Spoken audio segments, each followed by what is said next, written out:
10 de la mañana con 30 minutos, no pudimos ser más puntuales. Ya estamos junto a ustedes para seguir compartiendo las conversaciones, las entrevistas y en este caso algo que ya habíamos estado adelantando sin ir más lejos, hablar de este estudio que presenta el escenario de las artes, las humanidades y las ciencias sociales en nuestro país. Un estudio que se dio a conocer sin ir más lejos el día de ayer, primera radiografía de las capacidades en investigación en humanidades, artes y ciencias sociales.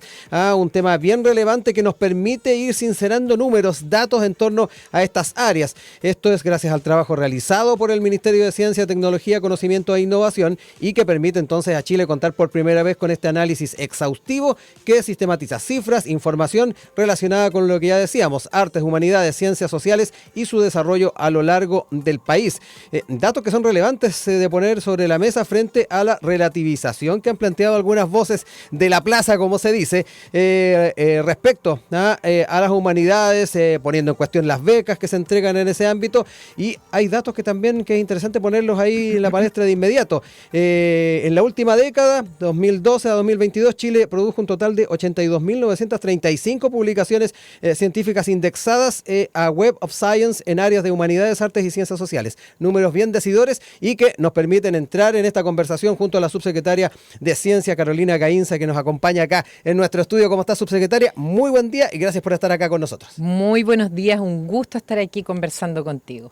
Bueno, para partir en lo metodológico, hablemos de los desafíos que implicó llevar adelante este estudio en estas áreas que a primera vista implicaría instrumentos distintos, dirían algunos, a los que se ocupan en la valoración de las ciencias llamadas duras. Hablemos un poco de lo metodológico para después ir entrando ya en materia de los datos. Sí, bueno, no fue un trabajo fácil, fíjate, porque la verdad es que no habían datos sistematizados respecto a el estado de las ciencias sociales, la investigación en arte y en humanidades en Chile.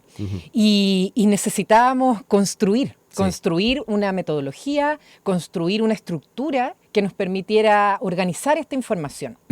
Entonces, estuvimos trabajando alrededor de un año en el ministerio. Ahí quiero agradecer el trabajo de los equipos en nuestro ministerio para poder hacer esto posible. Sí, porque en el fondo tuvimos que mirar distintas datos, digamos, de cómo se organizan a nivel internacional para también poder hacer comparativa estos datos que nosotros generamos con los indicadores internacionales. Entonces, cómo ordenar las distintas áreas, porque además son áreas muy diversas. O sea, las humanidades no son lo mismo que las ciencias sociales y tampoco la investigación en arte son igual a las otras.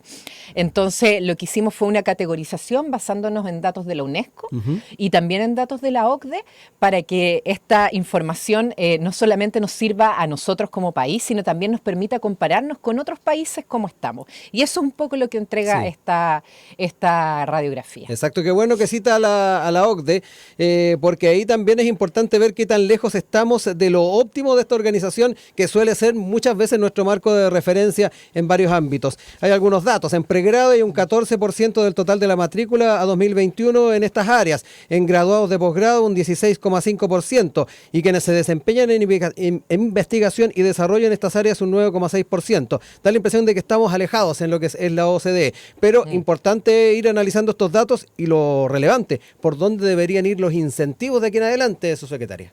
Bueno, primero contar con esta información nos permite generar mejores políticas públicas. Hoy día, y la verdad es que el lanzamiento de esta radiografía en el contexto en que se está discutiendo a través de múltiples cartas en medio sobre el rol de las humanidades y su valor, viene a ser un aporte a esa discusión. Porque en el fondo, para poder tomar decisiones necesitamos tener información robusta. La evidencia, respecto, ¿no? La evidencia. Nosotros somos el Ministerio de Ciencia, tenemos que trabajar en base a evidencia.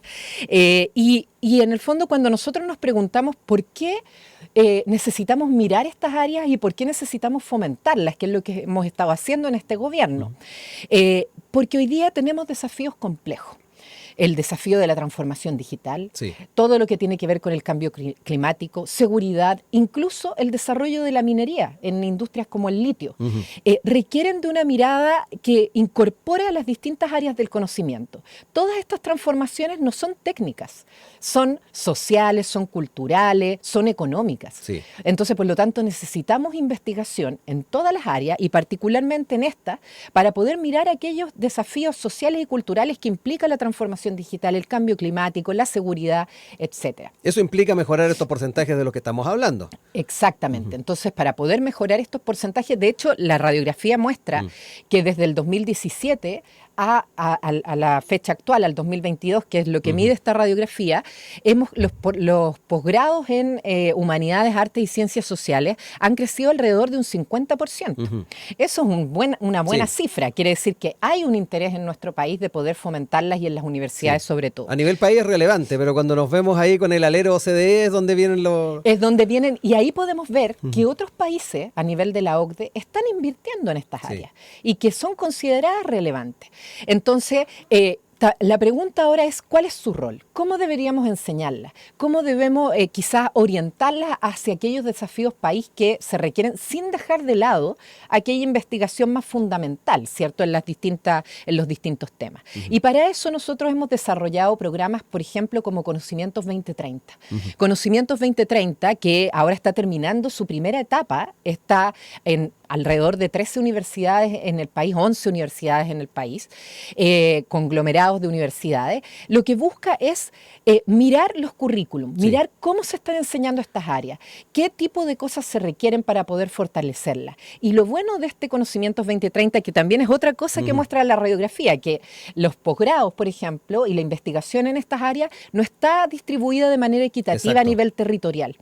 Conocimientos 2030 está en casi, de estas 11 universidades, está casi yo diría, en 8 o 9 universidades fuera de la región metropolitana.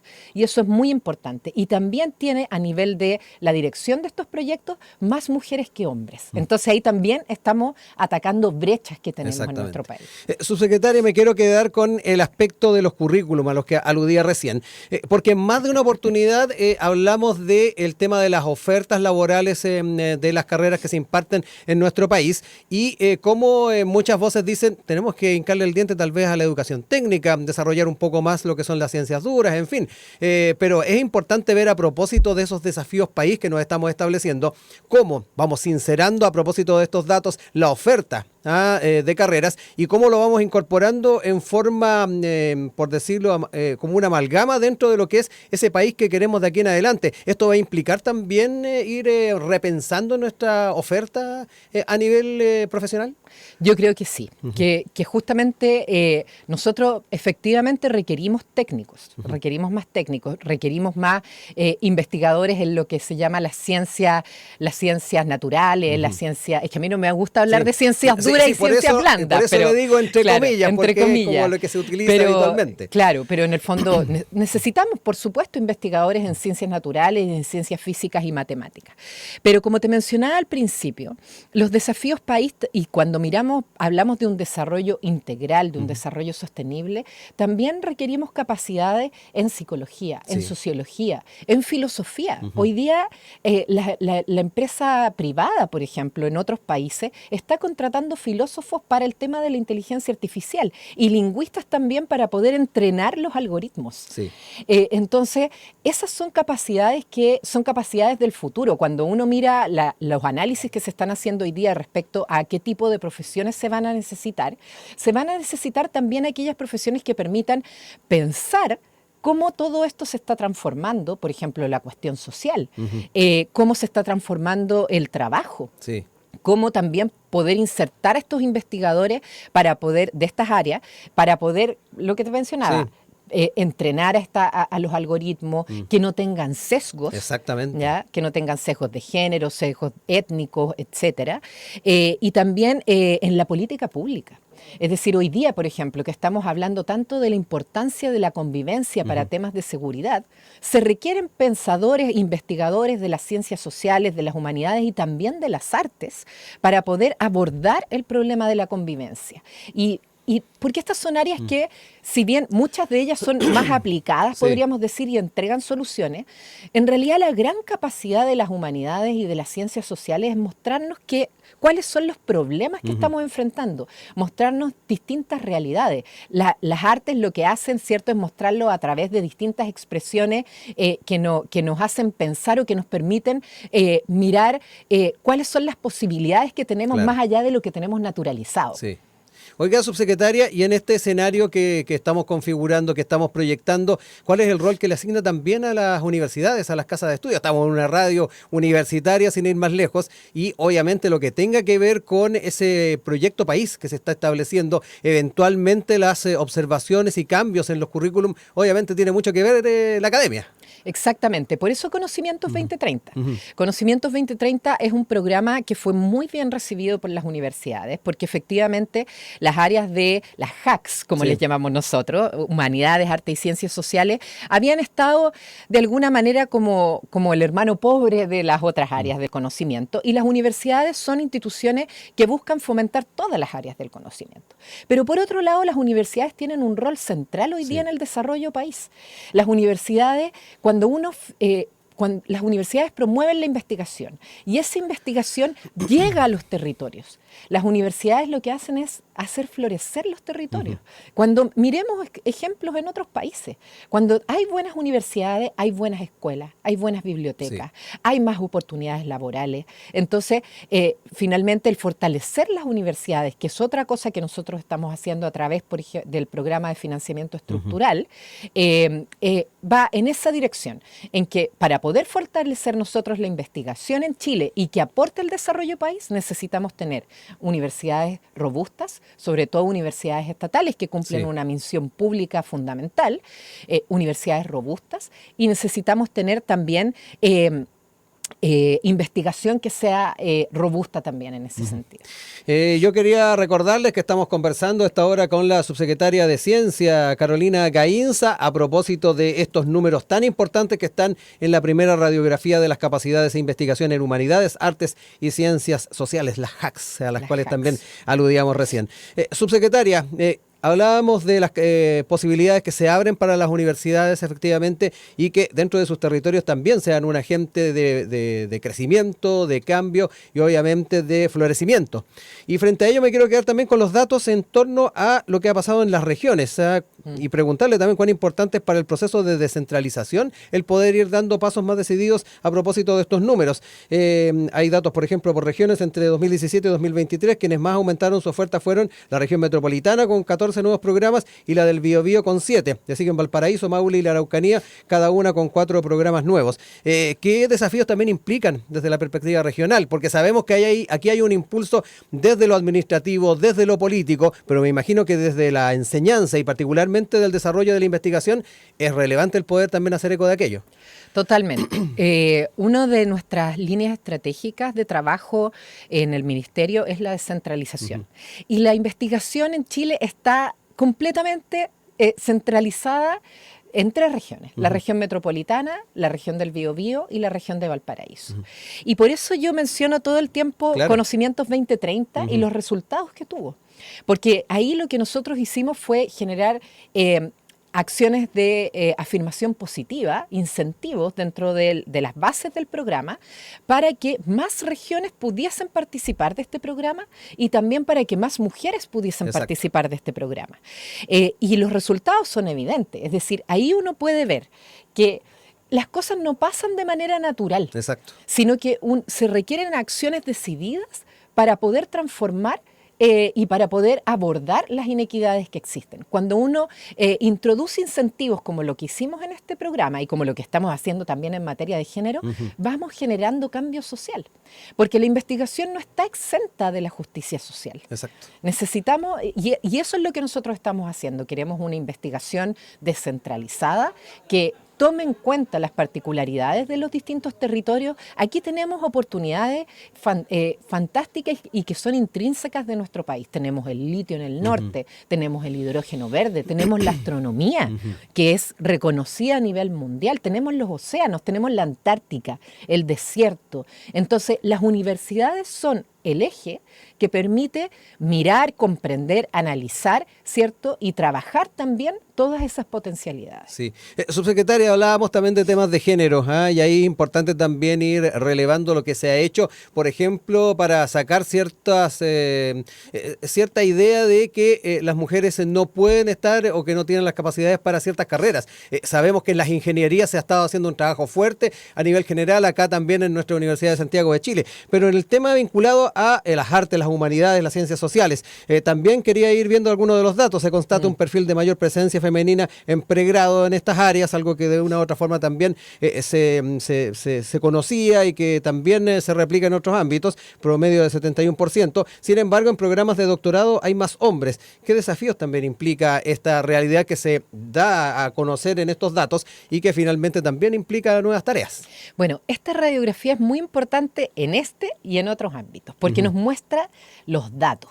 En el tema de género, y por eso a mí yo te decía que no me gusta hablar mucho de ciencias duras y ciencias blandas, porque también hay una connotación de género en esa distinción. Las mujeres en general tienen mayor presencia en lo que se llama las ciencias blandas, ¿ya? En humanidades. Hay un estigma. Hay un estigma, que son más fáciles, etcétera, etcétera. Cosa que yo que vengo de ahí te digo que no son más fáciles.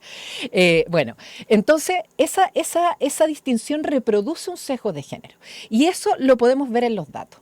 El problema de género no es un problema solamente de las áreas de las ciencias, tecnología, ingeniería, matemática. Vemos aquí que a pesar de que en el pregrado entran más mujeres y podríamos decir que en el pregrado están más feminizadas, cuando vamos avanzando en la trayectoria académica de las mujeres en estas áreas, van disminuyendo. Y eso se puede deber a múltiples factores, a los temas de cuidado, a temas de prejuicio, a temas de que, por ejemplo, no llegan tanto a puestos directivos. El caso de la filosofía que vemos en esta radiografía es bien dramático. Es decir, en el doctorado los titulados son casi un 90% hombres. Entonces, tenemos que ver que la brecha de género es transversal a las distintas áreas. Hay diferencias, pero tenemos que fomentar la entrada de mujeres y también que esto se haga, ¿cierto?, en ambientes libres de violencia, en las distintas áreas del conocimiento. Entonces, esta radiografía nos permite no solo mirar, sino que tomar mejores decisiones, conocer bien cuál es el problema ahí. Subsecretaria, con todos estos datos me quiero también quedar con este debate que se dio a propósito de las humanidades y de las becas, que me da la impresión que tampoco le hace mucho favor a efectivamente lo que queremos como proyecto país. Importante también relevar que estos datos permitan ir avalando el trabajo que se está realizando en este tipo de áreas y de conocimiento, ¿no? De repente no es pertinente traer nombres ni frases, pero de que se instale este tipo de discusiones y tratar de negar la sal y el agua a las humanidades en este caso, tampoco es el camino, y yo creo que estos números aportan bastante para ir rompiendo ciertos prejuicios que hay. Exactamente, y yo creo que estos datos nos permiten hacer una discusión con mayor evidencia. Yo creo que aquí yo personalmente pienso que esta discusión es bastante importante y es una discusión que se da cada cierto tiempo. Y donde uno puede ir identificando distintas posiciones respecto a cuál es el rol de las humanidades o cómo deberíamos fomentarlas. Yo creo que la pregunta central y con la que yo me quedo de todo el debate, que lo he seguido atentamente porque además me parece que, como te decía, es importante que demos estas discusiones y que establezcamos un diálogo, que se produzcan intercambios. Y con lo que yo me quedo es con la pregunta de cuál es el rol que hoy día tienen las humanidades y podemos extenderlo a las ciencias sociales y la investigación en arte. ¿Cuál es el rol que tienen? Mirar los currículum. Y por eso para nosotros fue tan importante Conocimientos 2030, porque justamente ese es su objetivo, que dentro de las universidades podamos hacernos la pregunta de cuál es su rol, cómo enseñarlas, cómo llevarlas también a la comunidad. ¿Cómo sacarlas? ¿Cómo poderlas sacar a otros ámbitos y que tengan impactos, por ejemplo, en el Estado, en el sector privado? En otros países eso ocurre. Sí. No están encerradas en la academia. Exacto. Yo quería además recordar que la Universidad de Santiago de Chile con la Universidad Católica del Norte también tienen ahí un proyecto efectivamente de conocimiento 2030, así que ahí también tenemos eso justamente quería destacar, que aquí se produjo una relación muy rica entre universidades de la región metropolitana, Exacto. La Universidad de Chile, la Universidad de Santiago, con universidades de regiones. Y eso fue algo que nosotros incentivamos dentro de las bases del programa. Sí. Es decir, que pudiésemos hacer que universidades que están en la región metropolitana se unieran con universidades de regiones y pudiesen potenciarse. Bueno, aquí entonces está el llamado, subsecretaria, con evidencia, no tanto con percepciones, el poder dar un debate claro, un debate importante y proyectivo respecto a lo que queremos de estas humanidades, donde ya nos decía, para la vida diaria, para el cotidiano, son muy importantes. Obviamente las ciencias tradicionales lo son, pero hay que tener una buena amalgama en torno a estos temas. Así que no me queda más que agradecerle de haber venido para acá, habernos contado de estos números y haber proyectado ese país que todas y todos queremos. Muchas gracias y gracias por el espacio. Ahí estábamos entonces, importante conversación con la subsecretaria de Ciencia, Carolina Gainza, acá en Enlace USACH.